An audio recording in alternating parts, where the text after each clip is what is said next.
Hello, जय हिंद दोस्तों। मैं गौतम कुमार आप लोगों को ए से मार्गदर्शन जीए सब में स्वागत करता हूँ। पिछले कुछ वीडियो में हम लोग स्टडी से रिलेटेड देखे थे।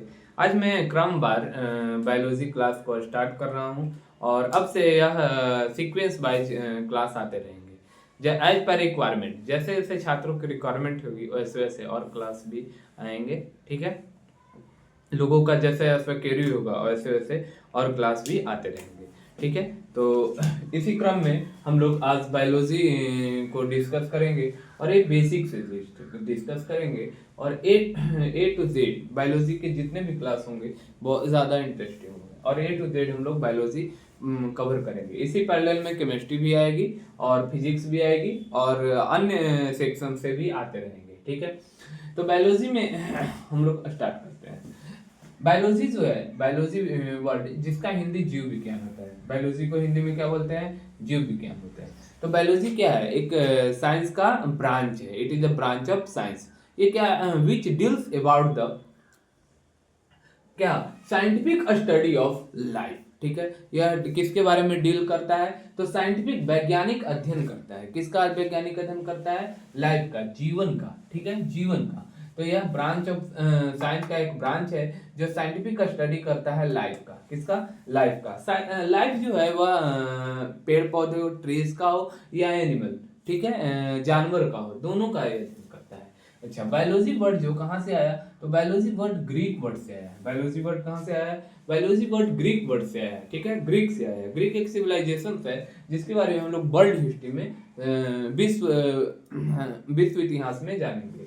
तो ये ग्रीक वर्ड है बायोलॉजी, यही से आया है। ठीक है, बायोलॉजी है दो वर्ड से मिलाकर बना है, दो वर्ड से मिलकर बना है। पहला बायोस और सेकंड क्या? लोगोस।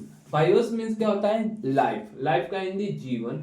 ठीक है, और लोगोस मीन्स स्टडी, मीन्स अध्ययन। जीवन का अध्ययन ही क्या कहलाता है? जीव विज्ञान कहलाता है। अच्छा, बायोलॉजी जो टर्म है वह किसने दिया? ये भी क्वेश्चन आता है, बायोलॉजी टर्म किसने दिया? तो बायोलॉजी टर्म जो है वह पहली बार लैमार्क, नाम क्या है साइंटिस्ट का? याद रखिएगा, नाम है लैमार्क। लैमार्क के द्वारा और ट्रेविरनस के द्वारा। लैमार्क एंड ट्रेविनर्स ने लैमार्क कहाँ का था? फ्रांस का। और ट्रेवेनियर कहाँ का था? जर्मनी का। ठीक है, इसने दिया बायोलॉजी टर्म। कब दिया? 1801 या 1802, कहीं कहीं 1802 भी लिख लो। अगर दोनों आए ऑप्शन में तो 1800 जो एक होगा वह ज्यादा अप्रोप्रिएट होगा। ठीक है, अच्छा, अब देखेंगे बायोलॉजी के दो मुख्य भाग हैं। कौन कौन सा? एक है जूलॉजी और दूसरा है बोटनी। जूलॉजी को हिंदी में हम लोग क्या बोलते हैं? जीव। इसको क्या बोलते हैं? जूलॉजी को जंतु विज्ञान, बायोलॉजी को जीव विज्ञान, इसको जंतु विज्ञान, और इसको बोटनी को क्या बोलते हैं? वनस्पति शास्त्र। अच्छा, यहाँ से एक क्वेश्चन आता है, जूलॉजी किसका अध्ययन है? ठीक है, zoology study of about which तो विच तो किसका अध्ययन है? तो हम बोलेंगे live and death, live and death organism का, जीवों का। ठीक है, जीवित और मृत दोनों जीवों का अध्ययन है जूलॉजी। बोटनी भी जीवित और मृत दोनों का है जूलॉजी। ठीक है, चलिए अब देखते हैं नेक्स्ट। फादर ऑफ बायोलॉजी किसे बोलते हैं? बायोलॉजी के पितामह किसे बोलते हैं? अरिस्टोटल को बोलते हैं, अरस्तु को। हिंदी में क्या बोलते हैं? अरस्तु। ठीक है, फादर ऑफ जंतु विज्ञान का या देखिए जंतु विज्ञान का या जीव विज्ञान का जनक कौन है? अरस्तु ही है। कौन है? अरस्तु ही है। अरस्तु को ग्रीक में एक बहुत महान दार्शनिक हुए थे सुकरात। कौन हुए थे? सुकरात। सुकरात के शिष्य कौन हुआ? प्लेटो। सुकरात का शिष्य प्लेटो, और प्लेटो का जो शिष्य था, यह प्रिय शिष्य अरस्तु था, और अरस्तु का प्रिय शिष्य सिकंदर। ठीक है, इतिहास वाले वो सिकंदर जिनका। ठीक है, तो ये अरस्तु हुए फादर ऑफ बायोलॉजी और फादर ऑफ जूलॉजी दोनों। अब देखेंगे क्यों बोलते हैं अरस्तु को फादर ऑफ जूलॉजी और फादर ऑफ बायोलॉजी। तो सबसे पहले इनका बुक एक है हिस्टोरिया एनिमेलियम। क्या नाम है? हिस्टोरिया एनिमेलियम। एनिमलियम से स्पष्ट है कि एनिमल के संबंध में है। अच्छा, इसमें कितने एनिमल का चर्चा किया गया है? 500 एनिमल का चर्चा किया है, इसलिए इनको जंतु विज्ञान या जीव विज्ञान का जनक बोलते हैं। ठीक है, अब देखते हैं बोटनी। बोटनी का पितामह कौन बोलते हैं? तो बोटनी का जो फादर ऑफ बोटनी कहलाते हैं वह कहलाते हैं थियोफ्रेस्टस। कौन? थियोफ्रेस्टस, ये भी ग्रीक का ही है। और थियोफ्रेस्टस जो है अपना एक बहुत सुंदर बुक लिखे हैं, हिस्टोरिया प्लांटेरम, हिस्टोरिया प्लांटेरम, जिसमें 500 ट्री और श्रब के बारे में जानकारी देते हैं, इसलिए इनको फादर ऑफ बोटनी थियोफ्रेस्टस को बोलते हैं। अब देखेंगे बोटनी जो कौन सा वर्ड से ओरिजिनेट हुआ है, तो बोटने से, कौन सा, बोटने से ओरिजिनेट हुआ है, जिसका मीनिंग जो होता है वह हर्ष होता है। हर्ष मीन्स औषधि हम लोग बोलते हैं, हर्ष मीन्स औषधि, श्रब मीन्स झाड़ी और ट्री मीन्स पेड़। ठीक है, ये तीनों में डिफरेंस होता है, इससे रिगार्डिंग बीपीएससी प्री में क्वेश्चन किया है। ठीक, तो हर्ष मीन्स क्या होता है, औषधि होते हैं। ठीक है, अब देखेंगे, ठीक है, बोटने से। जूलॉजी, जूलॉजी वर्ड कहां से आया, तो दो वर्ड से मिलकर आया है। जून, जून मीन्स एनिमल, ग्रीक वर्ड में से जून, एनिमल जानवर को क्या बोलते हैं, जून, और लोगोस मीन्स स्टडी। ठीक है, लोगोस मीन्स स्टडी, तो इसको वर्ड बना जूलॉजी। अब हम लोग देखेंगे कि मुख्यतः जीव विज्ञान के दो शाखाएं थी, कौन कौन सा, जूलॉजी और बोटनी। ठीक है, जंतु विज्ञान और वनस्पति शास्त्र। लेकिन बायोलॉजी के बहुत सारे उप शाखाएं हैं। ठीक है, उप शाखाएं हैं, ठीक है, जो कहीं ना कहीं इन्हीं से बिलोंग करता है। तो इनमें हम देखेंगे, देखिए बी, मधुमक्खी क्या है, एनिमल है, तो ये डायरेक्ट जूलॉजी में आ जाएगा, लेकिन ये उप शाखा है इसलिए स्टडी का नाम दिया गया है इसका।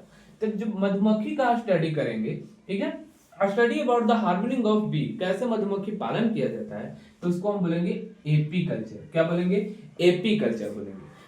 फूलों की खेती, फ्लावर की कल्चर कैसे किया जाता है, तो उसकी स्टडी को हम लोग बोलेंगे एंथोलॉजी। क्या बोलेंगे, एंथोलॉजी। अच्छा, मकड़ियों के अध्ययन को क्या बोलेंगे, स्टडी अबाउट द स्पाइडर। क्या बोलेंगे, आर्केनोलॉजी। क्या बोलेंगे, आर्केनोलॉजी। हिंदी में भी यही होगा, आर्केनोलॉजी। ठीक है, हिंदी में लिख देगा आर्केनोलॉजी ऐसे कर। अब देखिए क्रायोजेनिक्स, क्रायोजेनिक्स हम फिजिक्स में भी स्टडी करते हैं, उसमें लोएस्ट टेम्परेचर पे स्टडी किया जाता है। तो क्रायोजेनिक जो होता है वो होता है study of cold effect on animal, ठंडा का क्या प्रभाव जीव जंतु पर पड़ता है, उसकी स्टडी को हम लोग क्रायोजेनिक्स बोलेंगे। ठीक है, जनसंख्या के अध्ययन, स्टडी ऑफ पॉपुलेशन को क्या बोलेंगे, डेमोग्राफी। क्या बोलेंगे, डेमोग्राफी जो बोलेंगे हम लोग स्टडी ऑफ पॉपुलेशन को बोलते हैं।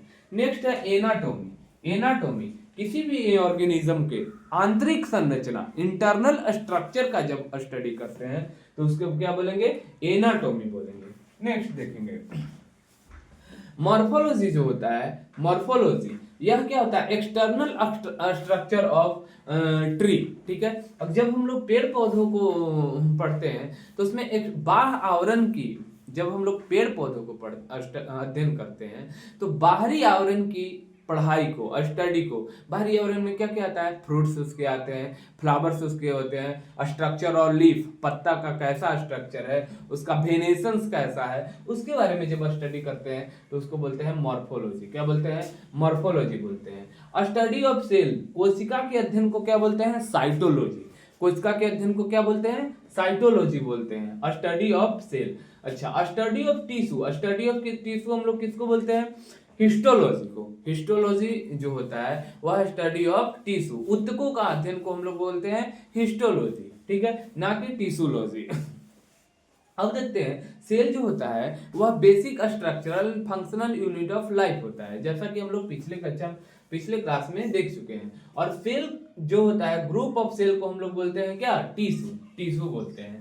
अगली हम देखेंगे डर्मेटोलॉजी। क्या देखेंगे, डर्मेटोलॉजी। डर्मेटोलॉजी क्या होता है, इसको स्टडी ऑफ स्किन, चमड़े का अध्ययन, चमड़ा हमारा जो है ऊपरी पार्ट, एक्सटर्नल पार्ट जो होता है उसके अध्ययन को क्या बोलेंगे, डर्मेटोलॉजी। ठीक है, नेक्स्ट देखेंगे स्टडी ऑफ बैक्टीरिया। बैक्टीरिया के अध्ययन को क्या बोलेंगे, बैक्टीरियोलॉजी। बैक्टीरिया के अध्ययन को बैक्टीरियोलॉजी।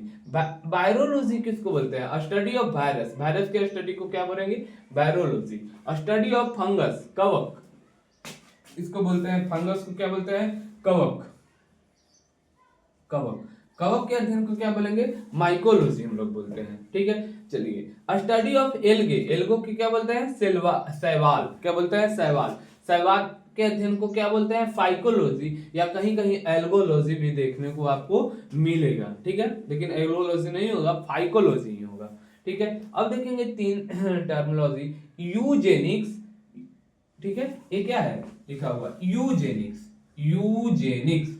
आगे है यूथेनिक्स और यूफेनिक्स। ठीक है, सिंपल जानिए यूजेनिक्स क्या होता है। जेनिक्स मीन्स होता है जीन, तो जीन, ठीक है, तो जेनेटिक्स में बदलाव के क्रम में जब ह्यूमन रेस मानव जाति का उन्नति होता है तो हम लोग बोलेंगे यूजेनिक्स। क्या बोलेंगे, यूजेनिक्स। जेनेटिक्स प्रिंसिपल के आधार पर जब ह्यूमन मानव जाति का आगे बढ़ता है, उन्नति होता है, तो उसको बोलेंगे यूजेनिक्स। सपोज दैट किसी को अगर काला आदमी है, ठीक है, तो अपना बेटा को गोरा बनाना चाहेगा, तो गोरा बनाने के लिए उसको उसका जीन में क्या होता है, ट्रांसफ्यूजन होता है, चेंजिंग होता है, उसको जेनेटिक्स प्रिंसिपल के आधार पे, तो उसको बोलेंगे यूजेनिक्स। यूथेनिक्स क्या होगा, या सपोज दैट किसी आदमी बौना है तो अपने बेटा को लंबा बनाना है, तो ये जीन का कमाल होता है। आगे देखिए यूथेनिक्स जो होता है वह इन्वायरमेंटल कंडीशन या पालन पोषण द्वारा, ठीक है, हमारा जो पर्यावरण का स्थिति है या पालन पोषण किसी को करके, अच्छा पालन पोषण को क्या एक टर्म दिया जाता है, नर्चरिंग। क्या टर्म दिया जाता है, नर्चरिंग, नर्चरिंग। ठीक है, नर्चरिंग। किसी भी बाल बच्चे को हम लोग पोसते हैं तो उसको बोलते हैं नर्चरिंग। ठीक है, तो पालन पोषण द्वारा अगर ह्यूमन रेस मानव जाति का उन्नति करते हैं तो उसको बोलेंगे यूथेनिक्स। और यूफेनिक्स को क्या बोलेंगे, सेल में आरएनए प्रोटीन के सीक्वेंस में चेंज करके ह्यूमन रेस को बढ़ाना। ठीक है, आरएनए का फुल फॉर्म क्या होता है, राइबोन्यूक्लिक एसिड। राइबोन्यूक्लिक एसिड, जैसा न्यूक्लिक जैसे ही आया इसका मतलब ये न्यूक्लियस में रहने वाला है। कहाँ पे रहने वाला है, न्यूक्लियस में रहने वाला है राइबोन्यूक्लिक एसिड। और ये प्लाज्मा मेम्ब्रेन प्लाज्मा में भी होते हैं। कहाँ भी होते हैं, प्लाज्मा में भी होते हैं। हम लोग इसके बारे में स्टडी फ्लूइड में होते हैं, इसके बारे में हम लोग डिटेल में स्टडी करेंगे। तो आज के लिए इतना ही। अगर आपको वीडियो अच्छा लगा तो लाइक करें, चैनल को सब्सक्राइब करें और अपने दोस्तों को भी बताएं कि एक जो क्लास स्टडी होगी पार्ट वाइज पार्ट होते चली जाएगी। जैसे जैसे आपका रिव्यू आएगा वैसे वैसे मैं सुधार करते चला जाऊंगा। और ये सभी लोगों को शेयर करें, ठीक है, सभी लोग को बताएं भी।